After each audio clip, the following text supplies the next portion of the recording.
Hey everybody, this is the second section of the SS8H11 module lecture. The one that you previously watched, the H11A, was actually recorded last year, and then I did B and C in class last year. Obviously, with the current events, that's not going to happen. So I'm actually recording B and C here on Monday afternoon, you guys' first day out on the coronavirus day. So let's go ahead and dig into this and let you finish up your notes. Do hang on to these notes. You're going to have a test later on this week. I'm going to let you use these notes in order to take care of the test. So we'll talk about that more later. All right, so the first one here is Dr. King. I think everybody's familiar with Dr. King. What it says at the bottom is arguably the most famous Georgian in history. Probably the only other Georgian that comes even close is President Jimmy Carter. And it's a pretty fair assessment that there are more people around the world that are familiar with the works of Dr. King than are President Carter. So just a real quick, let's do a little bit of quick review on Dr. King. Of course, mastermind of the nonviolent approach. He was a student of Mahatma Gandhi in India, who was able to bring about a lot of social change in India through his nonviolent teachings. Dr. King was very impressed by these teachings and the power that they could bring into a negotiation, and very expertly brought them into the civil rights movement. First known for the Montgomery bus boycott, he was a brand new Baptist minister in Montgomery, Alabama in 1955 when the seeds of this started with Rosa Parks refusing to give up her seat on the bus. And then over the next 13 or so months, was able to basically bring the Montgomery bus system to its knees and economically force them to able to bring in the African American riders. He is a winner of the Nobel Peace Prize. He is known for the March on Washington in 1963, where he delivered the I Have a Dream speech. He, along with the SNCC organization, were key points in the Albany movement, and of course Selma, Alabama, that you see below that first. He was one of the founders of the SCLC, which is the Southern Christian Leadership Conference. He is instrumental in ending forced segregation and in changing America's views on racial equality. The only African American to have a holiday named in their honor in the United States. Not only the only African American, but the only non-president to have a memorial in their honor on the Mall in Washington, D.C. He was assassinated on April 4th in 1968. He was in Memphis, Tennessee, negotiating with the sanitation companies there.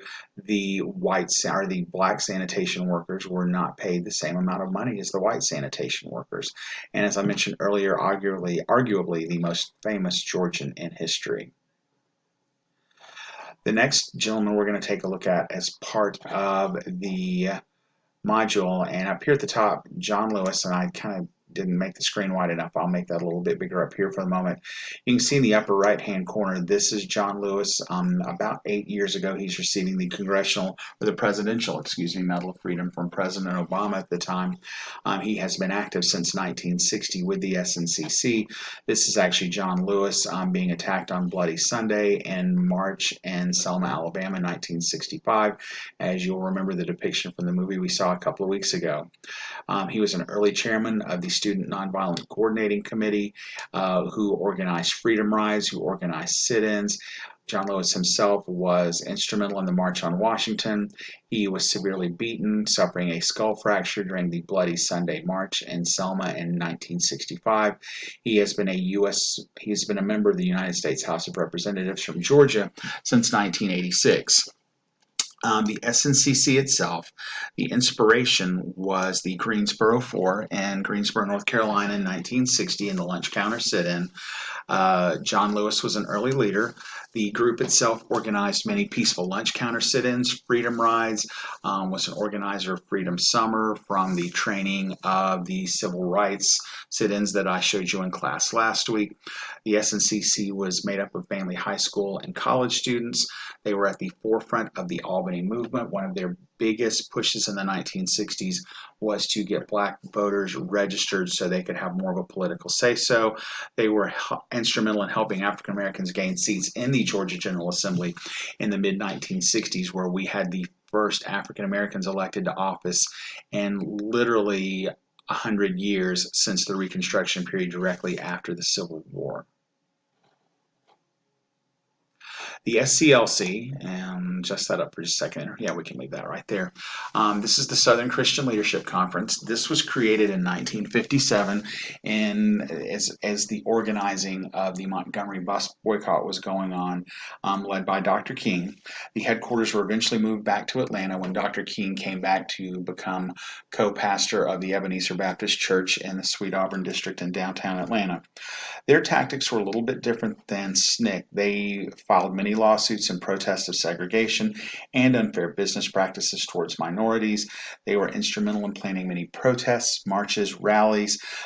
They worked with the SNC a lot of the time, especially in places like Albany and Selma, Alabama, but they didn't always agree on their tactics. SNCC was more of a grassroots community organization where they arranged the voter registration drives, where they organized the sit-ins, whereas the SCLC was more of a national group. They went after the national headlines, especially after Dr. King became a very prominent figure in the press in the United States. They would use his fame to their advantage in order to get their agenda accomplished, but they didn't always, as you saw in the Selma film, see eye to eye on exactly how they got there. The Albany movement was a little bit different than a lot of the protests that occurred, especially in Mississippi, Louisiana, and Alabama, in that the King and especially the SCLC, they ended up getting a little bit outsmarted by the police chief. In Alabama, in particular, in Selma and in Birmingham, the Selma police chief's name was Joe Clark. The Birmingham police chief's name was Bull Connor. These guys played right into the SCLC playbook. They would come in and they would spray the protesters with water cannons. They would beat them up with their nightsticks. It just made for great television and made for a lot of great press for the SCLC.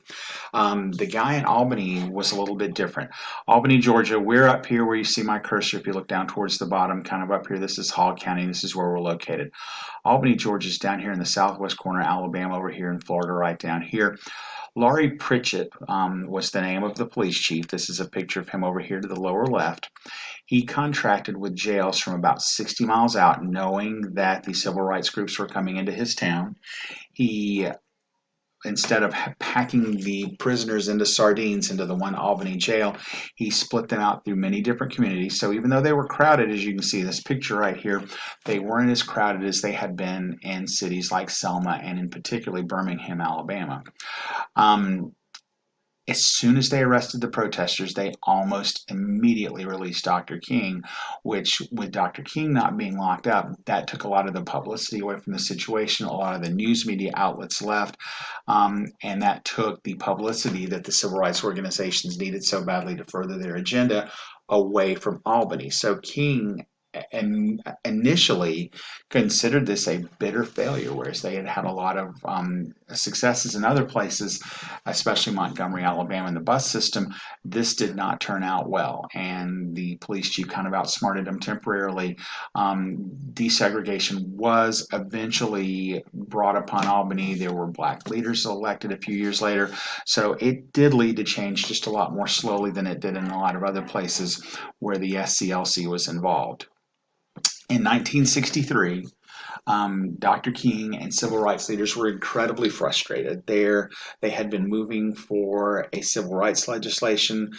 They did not feel that the Brown versus Board of Education decision was far-reaching enough, that Congress was not moving, but the Southern congressmen were blocking any types of legislation to force desegregation through. So King in 1963, they had a March for Jobs and Freedom. The iconic I Have a Dream speech was a big part, probably the most lasting part of the speech. As you can see, there's a link to a YouTube video down here. This march was influential in the eventual passage of the Civil Rights Act of 1964. I wish I could say that this was the only thing, but unfortunately later on that fall, after the March on Washington, President Kennedy was assassinated. There was a wave of sentiment that came over the American people, and when a lot of places started to put pressure on Congress, and President Johnson was able to push along the Civil Rights Act of 1964, which ended legalized segregation in public businesses. And then, as you saw in the Selma film, a lot of the events that happened in Alabama as a result of the Selma beatings in March actually pushed the Voting Rights Act of 1965, which took away the roadblocks to people getting registered to vote, especially African Americans.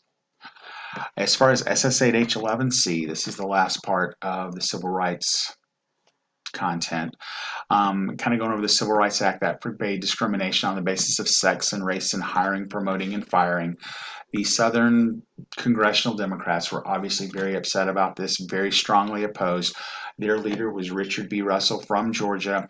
Their group of Southern Democrats that opposed all of this legislation were called the Dixiecrats. Most Southerners accepted the legislation. They were kind of tired of it at this point. Mostly at this point, peaceful desegregation began. After the radical, brutal beatings that happened in Selma, a lot of people were really just frankly tired of the violence at this point. A Southerner in Atlanta became famous during this point, especially in this part of the world, became notable, Lester Maddox, for his unshakable stand against desegregation. Lester Maddox was a restaurant owner. He was a former employee of the Bell Bomber plant in Marietta. He opened a restaurant called the Pickerick Cafeteria in 1947. It was right across the street from the campus of Georgia Tech at the time. It is now, where the restaurant used to stand, is now actually part of the Georgia Tech campus. He refused to serve African American customers. He refused to serve white customers that supported desegregation, chased them away with axe handles, bats, guns. Even after the passage of the Civil Rights Act of 1964, he was staunch in his assertion that it was his right as a business owner to be able to refuse service to anybody he wanted to. He tried to rename his restaurant for a while, the Lester Maddox Restaurant, but he eventually closes his restaurant rather than serve black customers. He becomes famous enough to where once he closes his restaurant, he decides to run at governor. One of the people running against him for the Democratic nomination is Ellis Arnall, who you might remember from the Three Governors controversy of 1947. He beats Arnall for the Democratic nomination, but he ends up losing the election to the Republican candidate in the state of Georgia. But the Republican does not get a majority of the votes at the time. It was in the state constitution that if nobody wins a majority of the votes, then it goes to the Georgia General Assembly to decide. This has since been changed because this was kind of a lot of some of the shady things that happened again in the Three Governors controversy. Long story short, the Georgia General Assembly, which is more than predominantly Democratic, they end up choosing Lester Maddox to be the new governor, and he ends up becoming the governor in early 1967 and does serve a 4-year term as governor. Surprisingly enough, Maddox appointed more African Americans to state office than any previous governor, and actually all previous Georgia governors combined. One of the things he was most popular for was for something called his Little People's Days, where twice a month anybody could come in, make an appointment with the governor, and talk about him for 5 or 10 minutes about anything that they wanted to. Even though Lester Maddox ended up, bringing more people and bringing more African Americans into office than had never been in there, he never apologized for his support of segregation, and ended up living all the way up until 2003, not even 20 years ago. Now, when I see pictures of Lester Maddox, and I'm about to show you some video clips of him in just a moment, this is a clip of him not long before he died. So with all the hair and the ears and everything, that made me think of Yoda and a couple of other cartoon characters. So a little intemperate on that. I've got the links in the PowerPoint if you want to go on down on the page a little bit once I get done with the video, that this is a GPB report on Lester Maddox. Really, I would like you to see a little bit of him in action. So this is a YouTube video of Lester Maddox in front of his restaurant. It starts off silence. He'll be speaking here in just a second. You want him to lose their job? You're going to tell me to shut my mouth, but you're not going to shut your mouth. This is my property. You get out of the way. This is my property. I own this property. You're not going to ever eat here now. You want to close my business? What did the court say, Mr. Maddox? What did the I court said say? you're not going to ever eat here now. Do you want to close the question. business? Is that what you want to do? What do you want to do? You can't.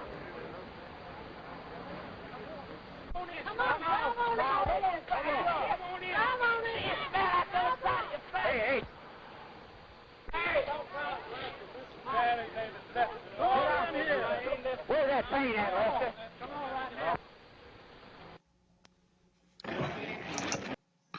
This last scene is just a scene of Lester Maddox in his restaurant. That pretty much brings the end to the notes on SS8H11. Like I said, hang on to these. If you've got any questions, please email me, joel.cantrell@hawco.org. We are going to be having some teleconferencing on Canvas this week. If you end up missing out on that, if the message doesn't quite get to you, everything's really kind of coming fast and furious right now, please feel free to email me. I'll be more than happy to conference with you one-on-one, whatever it takes to make you feel more comfortable about the content and about what's going on with the current school from home situation. Have a great one. Talk to you soon. Bye.